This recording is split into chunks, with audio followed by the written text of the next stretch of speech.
Welcome to our channel. Today we how to authenticate with TaxJar for Sales Tax Nexus Checks, full guide step by step clearly.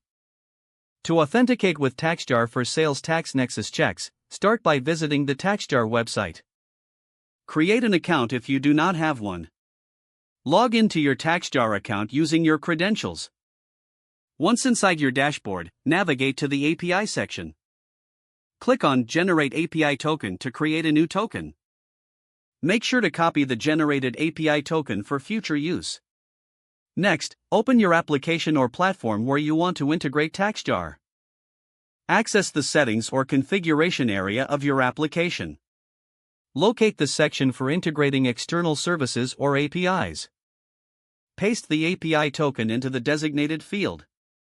Ensure that you save your settings after pasting the token. Now, test the connection to TaxJar to confirm successful authentication. Make a test API call using your application to ensure it communicates properly with TaxJar.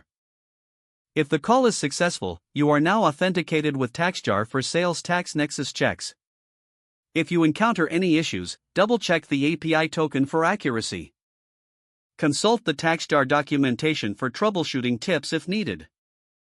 You are now ready to proceed with your Sales Tax Nexus checks using TaxJar. If the page does not load, refresh the browser or try again in a private or incognito window.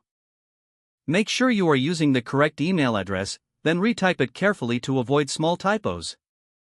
If your password is not accepted, use the reset option and create a new strong password you can remember.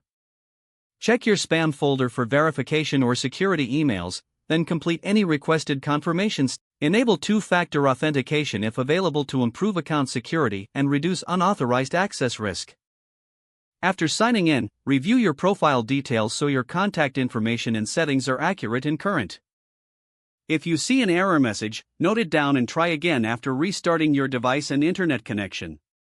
Log out when you finish, especially on shared devices, to keep your account and payment information secure. If the page does not load, refresh the browser or try again in a private or incognito window. Make sure you are using the correct email address, then retype it carefully to avoid small typos. If your password is not accepted, use the reset option and create a new strong password you can remember. Don't forget to like this video and subscribe to our channel for more step-by-step tech guides.